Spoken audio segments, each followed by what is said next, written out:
Assalamualaikum warahmatullahi wabarakatuh. Halo teman-teman, perkenalkan nama saya Fitri Diastuti dari kelas FM 18B Universitas Bina Perjuangan Karawang. Di sini saya akan memberikan informasi tentang identifikasi sulfonamida. Yang pertama itu ada definisi. Definisinya yaitu adalah senyawa yang bersifat antimikroba yang merupakan turunan sulfonamilamid 4-aminobenzen sulfonamida, di mana satu atom H pada gugus sulfonamida diganti atau disubstitusi dengan gugus lain, yang umumnya mempunyai rumus R1 yaitu sebagai H atau sisa asam, R2 sebagai rantai alifatis atau heterosiklis.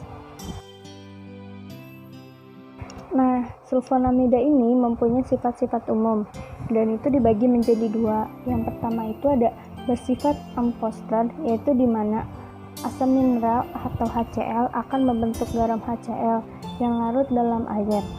Lalu untuk suasana basah atau NaOH akan membentuk garam yang larut dalam air. Dan yang kedua itu ada kelarutannya dalam bentuk bebas atau umumnya tidak larut atau sangat sukar larut dalam air, ether, dan CHCl3, sedikit larut dalam etanol atau aseton, mudah larut dalam asam mineral encer, dan larutan alkali hidroksida. Untuk reaksi umum pada sulfonamida itu dibagi menjadi 7. Yang pertama itu ada reaksi terhadap gugus amin primer aromatis positif. Yang kedua itu ada reaksi Raux, yaitu reaksi dibuat baru. Yang ketiga itu ada reaksi dengan kalium bromat. Yang keempat itu ada reaksi vanilin dan H2SO4. Yang kelima itu ada reaksi terhadap gugus sulfon positif. Yang kelima itu ada pirolisa. Yang keenam ada reaksi kristal. Yang pertama itu ada reaksi terhadap gugus amin primer aromatis positif. Untuk reaksinya yaitu 1 gram PDAB dilarutkan dalam 20 ml HCl 2 normalitas ditambahkan air sampai 100 ml. Dan untuk cara melakukannya yaitu sedikit sampel padat atau larutan dalam HCl, padat 4 tetes ditambahkan 1 tetes per reaksi, terbentuklah warna kuning jingga sampai merah jingga.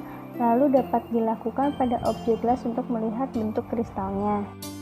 Kemudian yang kedua itu ada reaksi Raux atau reaksi dibuat baru, yaitu reaksinya itu ada 10 gram natrium nitrosiulit dilarutkan dalam 100 ml air, ditambahkan 5 ml larutan NaOH 12% dan 5 ml larutan KMnO4 5%. Setelah dicampurkan terbentuklah endapan berwarna hijau kotor, lalu saring dengan menggunakan filtrat sebagai reaksinya.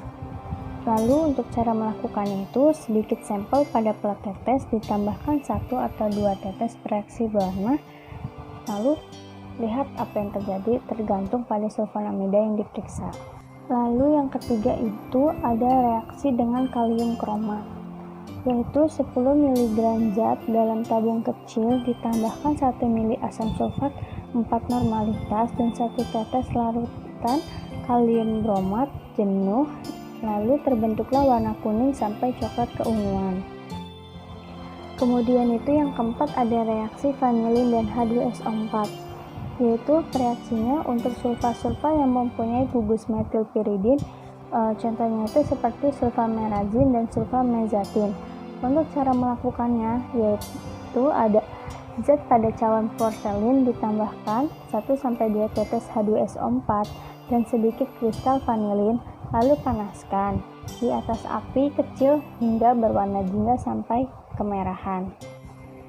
Kemudian yang kelima itu ada reaksi terhadap gugus sulfan positif, yaitu zat dioksidasi dengan H2O2 30% atau HNO3P, lalu ditambahkan larutan garam barium atau BaCl2 atau BaNO3 2 putih. Kemudian yang keenam itu ada pirolisa, yaitu sulfa yang berbentuk murni dipanaskan di atas titik lelehnya, lalu akan terurai dengan warna-warna yang berbeda seperti sulfanilamid akan berwarna ungu, sulfatiazol akan berwarna merah kecoklatan, lalu untuk sulfadiazin itu akan berwarna merah, lalu untuk sulfaguanidin akan berwarna ungu.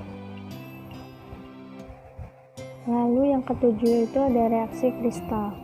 Reaksi kristal itu reaksinya ada sulfonamida dengan reaksi pengendapan tertentu akan menghasilkan endapan yang berupa kristal yang berbeda-beda untuk setiap senyawanya yang dapat dilihat di bawah mikroskop. Untuk cara melakukannya yaitu sampel dilarutkan dalam aseton atau alkohol. Pada objek gelas diletakkan 1 tetes air, lalu di atas tetesannya 2 tetes larutan sampel dalam aseton. Biarkan beberapa waktu atau beberapa menit sampai aseton menguap. Lalu terbentuklah kristal, amati di dalam atau di mikroskop. Kemudian contoh obatnya itu ada sulfanilamid, yaitu pemberiannya serbuk kristal putih, tidak berbau, rasa agak pahit, kemudian manis.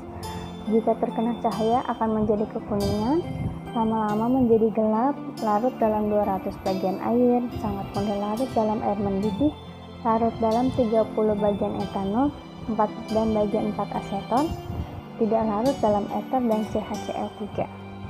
Cara mengidentifikasi dari obat sulfanilamid yaitu yang pertama itu, jika sedikit zat dipanaskan akan menghasilkan warna biru keunguan. Pada pemanasan selanjutnya akan tercium bau anilin atau NH3. Kemudian yang kedua itu dengan penambahan larutan CuSO4 akan menghasilkan warna biru atau dengan endapan putih. Yang ketiga itu reaksi Köppen-Geiger akan menghasilkan warna ungu kebiruan. Yang keempat dengan penambahan PaDBlHCl akan menghasilkan warna kuning jingga. Dan yang kelima itu dengan menggunakan reaksi indofenol akan menghasilkan warna biru langit atau biru tinta. Kemudian yang keenam dengan penambahan vanilin dan H2SO4 akan menghasilkan warna kuning kehijauan. Dan untuk penambahan reaksi Roux akan menghasilkan warna hijau kecoklatan atau hijau kotor, bahkan bisa jadi hijau kotor. Yang ke-7 itu ada reaksi diazon akan menghasilkan warna merah. Yang ke-8 itu ada reaksi KBRO3 akan menghasilkan warna ungu. Untuk reaksi kristal akan menyebabkan sublimasi K2CrO4, asam sitrat, PaDBlHCl, Fe kompleks, serta aseton air. Sekian informasi mengenai identifikasi sulfonamida dari saya. Mohon maaf bila masih ada kesalahan. Wassalamualaikum warahmatullahi wabarakatuh. Sampai jumpa semuanya.